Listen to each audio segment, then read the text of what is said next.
Well, after the lights went out Friday night, the head football coach in Roosevelt suspended his entire high school team. Now, you're probably wondering, why in the world would he do that?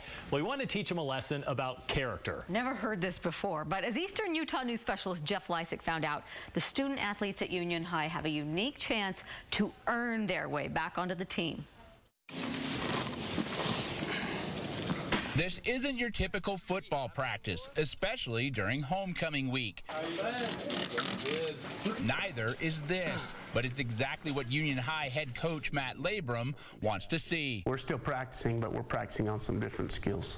The Cougars have had a few academic issues this season, as well as some attitude problems. And last week, the coaches learned that a player or two might have been involved in the anonymous cyberbullying of another student. It just felt like everything was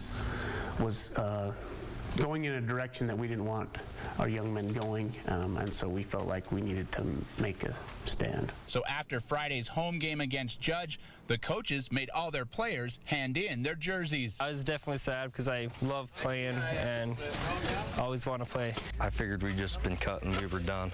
I figured there's no more games. Players left the locker room in tears, telling their parents the team had been disbanded, but their season wasn't over.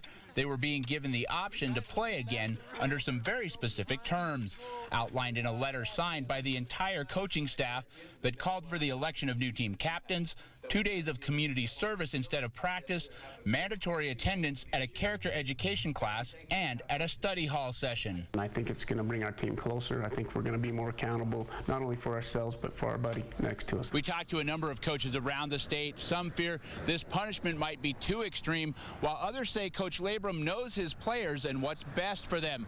As for the school district and the school, they say they've had nothing but support from parents. Coach is just number one, looking out for the team and helping these young men become men. You know, these boys become men. And this is something that will build team unity, and it is not a punishment.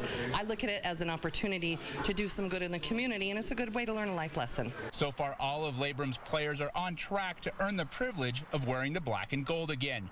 They're also learning the lessons their coaches hoped they would. It's not all about football, you know. It's really cool to get the wins and, you know, play the game, but football's it's a stepping stone in life. It helps us to grow up. In Roosevelt, Jeff Lysick, KSL 5 News. What a great life lesson, huh? Turn those boys into men. The players will learn on Wednesday night whether they have actually earned their jerseys back. Union's JV team has a game the following night. The varsity plays its homecoming game, of course, on Friday against the Emory Spartans. Let's hope they get those jerseys back. I love that. Great. Don't know that I'm going to love the 20-degree temperature drop that you hinted at earlier.